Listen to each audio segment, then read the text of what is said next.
करे सब कोई। जब भगवान कृपा होता है तो मनुष्य का भी कृपा अपने आप हो जाता है। तो उस दिन उनको भिक्षा में बहुत सा धन भक्ति को धन मिला, जिससे बंधु बांधवों के साथ मिलकर उसने भी श्री चैतन्य भगवान का उत्तम व्रत किया। इसके करने से वह विप्र सब दुखों से छूटकर अनेक प्रकार की संपत्तियों से मुक्त हुआ और संसार के सभी सुख भोग कर अंत में स्वर्गलोक को चले गए। इस तरह चैतन्य भगवान के व्रत को जो भी करेगा वह सब पापों से छूटकर मोक्ष को प्राप्त होगा।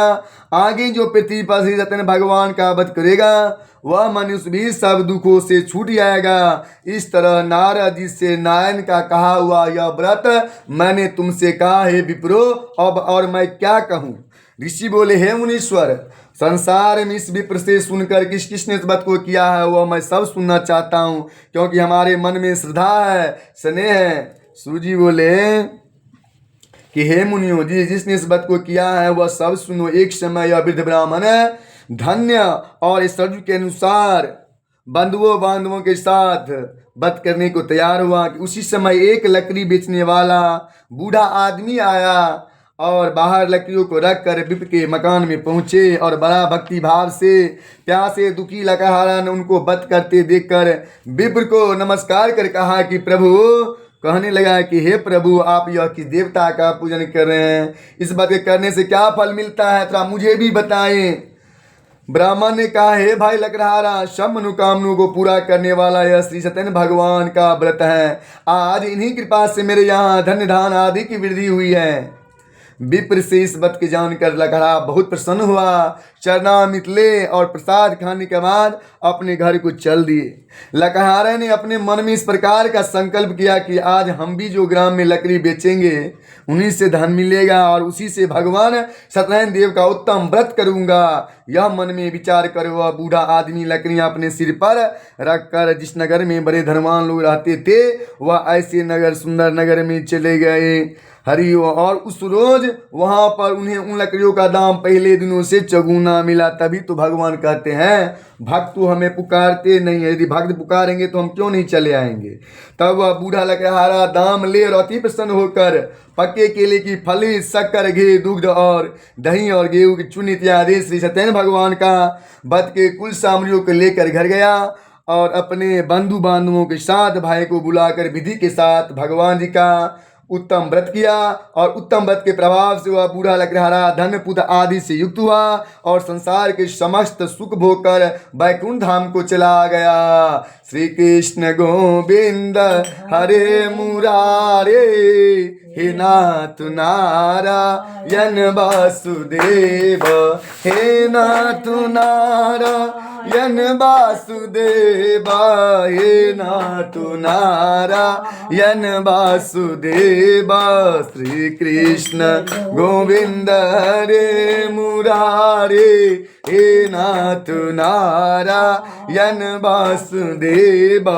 निष्काम हो के मैं दिन रात गाऊं, निष्काम हो के मैं दिन रात गाऊं, हे नाथ नारायण वासुदेव। हरे कृष्णा कृष्णा कृष्णा हरे हरे, हरे राम राम राम हरे हरे। प्रेम से बोले श्री चैतन्य भगवान के जय, लक्ष्मी नारायण भगवान के जय। हरि ओम। लीजिए प्रभु, हाँ थोड़ा ले लीजिए। द्वितीय अध्याय समाप्त। तृतीय अध्याय। सूजी बोले कि हे शिष्य मुनियों, अब आगे कथा सुनाता हूँ, सुनो। पहले समय में उल्का मुख नाम का एक बुद्धिमान आया था, बड़ा सत्वक्ता था, जितेंद्रिय था। प्रतिदिन देवस्थानों पर जाता था और गरीबों को धन देकर उनका कष्ट दूर करता था। उनकी पत्नी कमल की समान बड़ी मुख वाली बड़ी सती साध्वी थी। भद्रशिला नदी के तट पर उन दोनों ने श्री चैतन्य भगवान का व्रत किया। उस समय वहाँ एक साधु ऐसा आया जिनके पास व्यापार के लिए बहुत सा धन था। वह नाव को किनारे में ठहरा कर राजा के पास गए और राजा को व्रत होते व्रत करते हुए देखकर विनय के साथ पूछने लगे कि हे राजन, भक्ति युक्त चीज से आप क्या कर रहे हैं, थोड़ा मेरे भी सुनने की इच्छा है, सो आप मुझे भी बताइए। राजा बोला, हे साधु, अपने बंधुओं के साथ पुत्रादि की प्राप्ति के लिए यह एक महाशक्तिमान व्रत सत्यनारायण भगवान का पूजन कर रहा हूँ। राजा के वचन सुनकर साधु आदर से बोला, बड़ा हर्षित हुए, हे राजन, मुझे भी इसका संविधान को, मैं भी आपके कथा अनुसार इस व्रत को करूँगा। मेरी भी कोई संतान नहीं है और इससे निश्चय ही होगी। राजा से संविधान सुन व्यापार में निवृत्त हो वह आनंद के साथ अपने घर गए हैं। साधु ने अपनी पत्नी को संतान देने वाली इस व्रत को समाचार सुनाए और कहा कि जब मेरे घर संतान होगी तब मैं इस व्रत को करूंगा। साधु ने ऐसे वचन अपनी पत्नी नीलावती से कहे। एक दिन उनकी पत्नी नीलावती पति के साथ आनंदित हो संसारी धर्म में प्रवृत्त होकर श्री चैतन्य भगवान की कृपा से गर्भवती हो गई तथा 10वें महीने में उनके यहाँ एक सुंदर कन्या का जन्म हुआ। दिनों दिन इस तरह बढ़ने लगी कन्या जैसे कि शुक्ल पक्ष का चंद्रमा बढ़ता है। कन्या का नाम कलावती रखा गया। तब कन्या प्रिय बोले, भगवान का वध करूंगा। तब लीलावती ने मीठे शब्दों में अपने पति से कहा कि जो आपने जो कहे थे कि भगवान का उत्तम व्रत करूंगा, अब आप उसे करिए। साधु बोला, हे प्रिय, कन्या के विवाह पर उत्तम व्रत करूंगा। इस प्रकार अपनी पत्नी को आश्वासन दे वह नगर को चल दिए। कलावती पितृगृह में वृद्धि को प्राप्त होगी क्योंकि पूरा भगवान का कृपा था। साधु ने जब नगर में सखियों के साथ अपनी पुत्री को देखा तो तुरंत ही दूत बुलाकर कहा कि पुत्री के वास्ते कोई सुयोग वर देख कर लाओ। साधु की आज्ञा पाकर दूत कंचन नगर बड़े पहुंचे हैं और वहां पर बड़ी खोज कर देखभाल कर लड़की के लिए एक सुयोग पुत्र को ले आया। उस सुयोग लड़कों को देखकर साधु ने अपने बंधु बांधवों के साथ प्रसन्नचित होकर उनका अपनी पुत्री के विवाह उनके साथ कर दिया, किंतु दुर्भाग्यवश विवाह के समय वे व्रत करना भूल गया। तब श्री भगवान क्रोधित हो गए हैं और शाप दे दिया है कि तुम्हें दारुण दुख प्राप्त होगा। अपने कार्य में कुशल साधु बनिया जमाता सहित नाव को लेकर व्यापार करने के लिए चल दिए। नाव को लेकर व्यापार करने के चल दिए। समीप स्थित रत्नसारपुर नगर में गए हैं और वहां दोनों ससुर जमाए चंद्रकेतु राजा कृष्णनगर में व्यापार करने लगे। एक दिन भगवान चैतन्य की माया से प्रेरित कोई चोर राजा का धन चुरा कर भागा जा रहा था, किंतु दुर्भाग्यवश राजा के दूतों ने उनको पकड़ लिए। चोर भागकर धन को वहीं चुपचाप रख दिया जहां की वह दोनों ससुर जमाए ठहरे हुए थे और राजा के सरे हुए थे। चोर गए भाग। जब दूतों ने उस साधु वैश्य के पास राजा के धन को रखा देखा तो दोनों के शक के आधार पर बांध कर लेकर चले गए और प्रसन्नता से दौड़ते हुए राजा के समीप जाकर बोले, महाराज, राजमहल में चोरी करने वाले यह 2 चोर को हम पकड़ कर लाए हैं, आप देख कर आज्ञा दे। तब राजा की आज्ञा से उन्हें कठिन कारावास में डाल दिया गया। उनका जो भी धन था, स्वर्ण था, जो भी था, सत्यनारायण भगवान के श्राप के द्वारा उनकी पत्नी भी घर पर बहुत दुखी हुई। घर पर भी जो धन था चोर चुरा कर ले गए। शारीरिक हुआ मानसिक पिजाता भूख प्यास से अति दुखित हुआ उनकी चिंता में कलावती एक ब्राह्मण घर गई है। वहां उसने चैतन्य भगवान का व्रत होते देखा। फिर कथा स्मृता प्रसाद खाकर रात को घर आई। माता ने कलावती से कहा, हे पुत्री, अब तक कहाँ रही? वह तेरे मन में क्या है? कलावती बोली, हे माता, मैंने तो एक ब्राह्मण के घर से चैतन्य भगवान का व्रत देखा। कन्या के वचन सुनकर लीलावती भगवान के पूजन की तैयारी करने लगी। लीलावती ने परिवार बंधुओं सहित चैतन्य भगवान का पूजन किया और यह वर मांगा कि मेरे पति और दामाद शीघ्र ही आ जावे। असात प्रार्थना किया कि प्रभु, हम सबका अपराध क्षमा करो। भगवान तो ऐसे ही करुणानिधि हैं। फिर दया की सत्यनारायण भगवान इस बात से संतुष्ट हो गए और राजा चंद्रकेतु को स्वप्न में दर्शन देकर कहा, हे राजन, हे महाराज, हे राजन, दोनों वैश्यों को प्रातः ही छोड़ दो। उनका धन जो तुमने ग्रहण किया है ना, वो सब दे दो, नहीं तो मैं तेरा धन राजपुत्रादि सब नष्ट कर दूंगा। ऐसा कहकर भगवान अंतर ध्यान हो गए हैं। फिर राजा ने सुबह होते ही अपना स्वप्न सुनाया। प्रातः काल राजा चंद्रकेतु ने सभा में अपना स्वप्न सुनाया। फिर दोनों वाणिक पुत्र को कैद से बुलाया। दोनों ने आते ही राजा को नमस्कार किया। राजा मीठे वचनों से बोले, हे महानुभाव, भाग्यवश आप लोगों को ऐसा कठिन दुख प्राप्त हुआ है, अब आपको कोई भय नहीं है। प्रभु, राजा मीठे वचन से बोले, अब तुम्हें कोई भय नहीं है। ऐसा कहकर उनको नए नए वस्त्र आभूषण पहनाए और उनका जितना भी धन लिए थे उनसे दूना धन देकर आदर सहित विदा कर दिए। प्रेम सोलेनंद कंद भगवान की जय। अरे गोविंद मेरो है, गोपाल मेरो है, गोविंद मेरो है, गोपाल मेरो है। ओ मेरे बांके बिहारी नंदलाल मेरो है, मेरे बांके बिहारी नंदलाल मेरो है। गोविंद मेरो है, गोपाल मेरो है, गोविंद मेरो है, गोपाल मेरो है। मेरे बांके बिहारी नंदलाल मेरो है, मेरे बांके बिहारी नंदलाल मेरो है। हो गोविंद मेरो है, गोपाल मेरो है, गोविंद मेरो है, गोपाल मेरो है।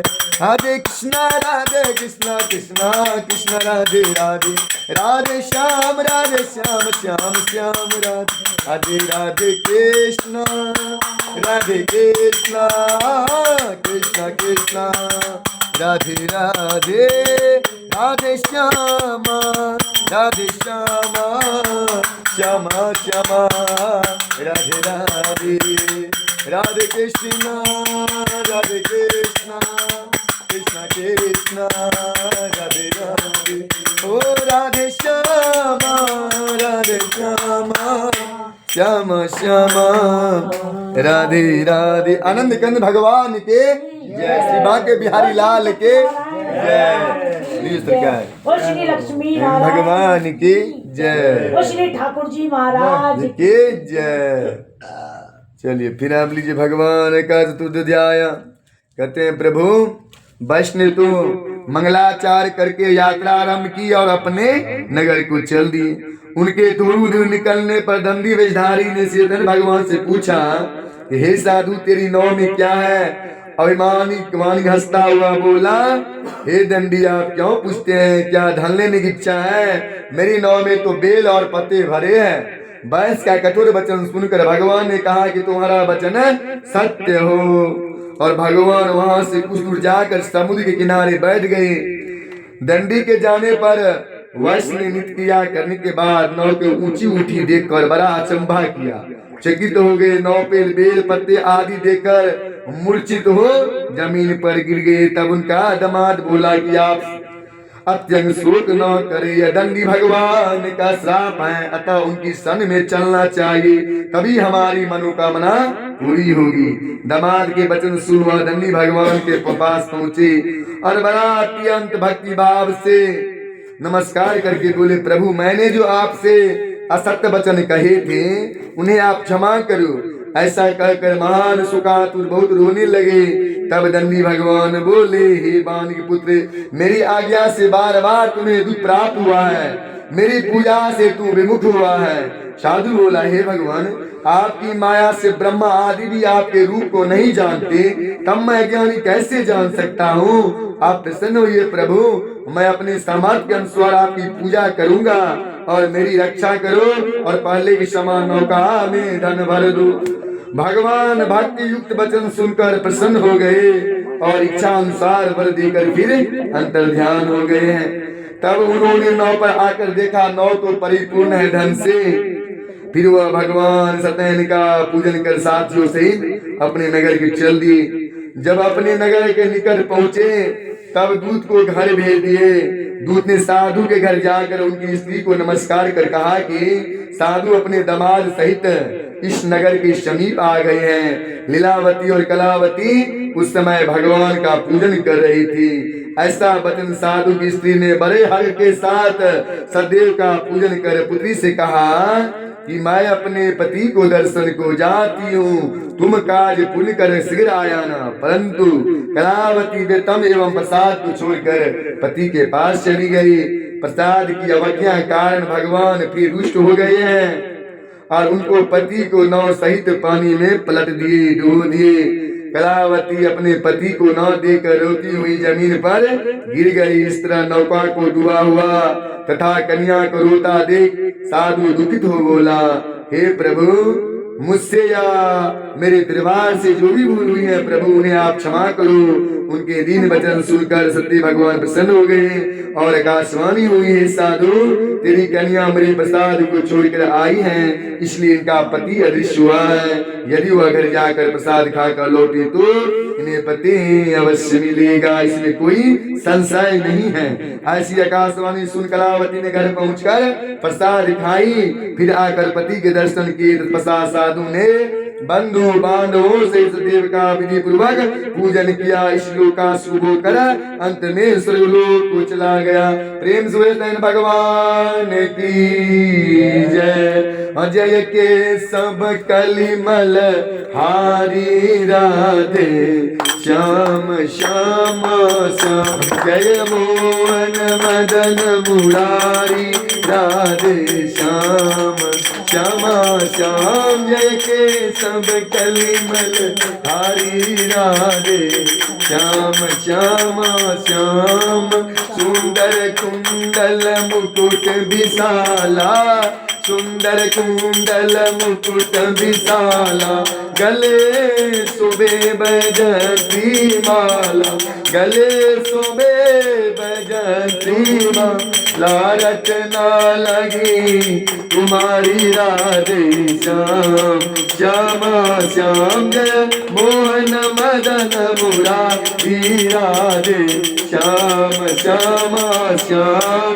करना है हाँ हो अब तो नेक सुनो प्रभु मेरे, अब तो नेक सुनो प्रभु मेरे, शरणा है शरणागत तेरी, शरणा है शरणागत तेरी, ऐसे प्रेम पुजारी राधे श्याम श्यामा श्याम, जय मोहन मदन मुरारी राधे श्याम श्यामा श्याम। हरे कृष्णा कृष्णा कृष्णा हरे हरे, हरे राम राम राम हरे हरे।